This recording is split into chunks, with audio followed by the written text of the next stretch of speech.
Hey there, Guardians, and welcome to this episode of 5-Minute Guidance. Today's topic, are we energetic beings, or is that just hokey nonsense? And now, I hope that everyone understands that when I say we are energetic beings, I'm not talking about Thor being able to call down the lightning, or even Uncle Fester's ability to light a light bulb. I mean, of course, the neurons in our brains firing off electrical impulses, the flow of charged ions causing our muscles to contract. I mean, even the elements that make up our bodies, like sodium and potassium and calcium, they all have a specific electrical charge to them. And it's all easily proven by anyone who takes an EEG or an EKG. Now, the real truth bomb for some of you out there is that not only are we made up of energy, but literally everything is made up of energy. And I find it kind of funny how that ancient thought is suddenly new again. I mean, throughout histories, humans have believed in various religious and spiritual traditions, and just about all of those include some element of the unseen. These different energies have been called all kinds of things through the years. Your soul, your spirit, your chi, your life force, all kinds of names. But basically, there was and continues to be a widespread belief that that which we are is energy. And this concept was challenged, of course, at the end of the 17th century when Newtonian physics became the cornerstone of science. It, of course, describes a set of physical laws that affect the motion of bodies under the influences of forces.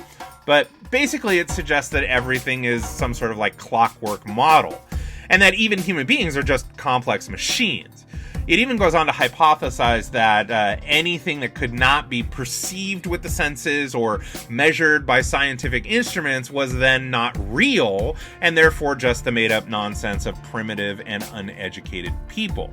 Now, unfortunately, that's the way it stayed for a couple of hundred years, but in the early 1900s, things began to shift with quantum physics coming onto the field.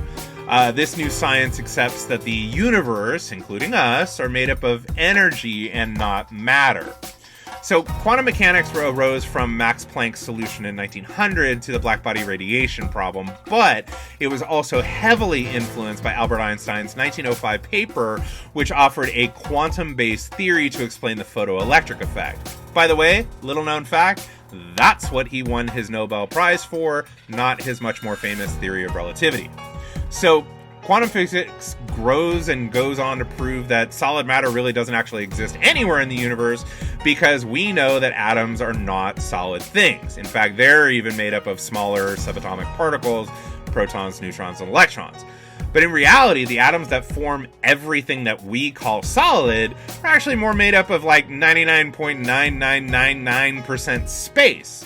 So it's even the current belief that these subatomic particles that form the atoms are only made up of electrostatic energy. So things like bosons, leptons, and hadrons, they might sound like they belong in your Pokedex, but they're actually even smaller subatomic material vibrating away inside those protons and neutrons. And since, of course, everything is made up of atoms, and atoms are made up of energy, we can also say that everything is made up of energy. And this same energy that makes us up, makes up the trees and the rocks and the chair that you're sitting on, everything. It's all energy. Now, I know this might be mind-blowing information for some of you, but in case there's a couple of brain nuggets left in your skull, let's close this out with the observer effect, shall we? What's that, you ask? Well, let me tell you. So, physicists have found that the observation of quantum phenomena can actually change the measured results. So, for example, for us to see an electron, a photon must first interact with it. And this interaction can change the path of that electron. The 1998 Weizmann experiment is a famous example of that. It found, and I quote, "The most bizarre premise of quantum theory, which has long fascinated philosophers and physicists alike, states that by the very act of watching, the observer affects reality." So this phenomena not only suggests that everything is energy, but that this energy can somehow respond to consciousness.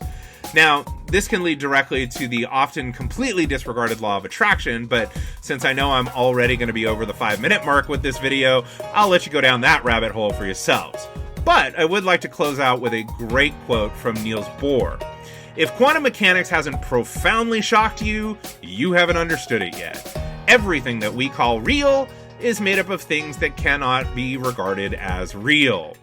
So, if you enjoyed this video, make sure you subscribe to this channel. Go ahead and click that notification bell to stay up to date with everything from the Guardians of Sacred Balance. So this is Bear saying once again, in life, in love, and in spirit, keep pushing for that positive forward motion. Thank you.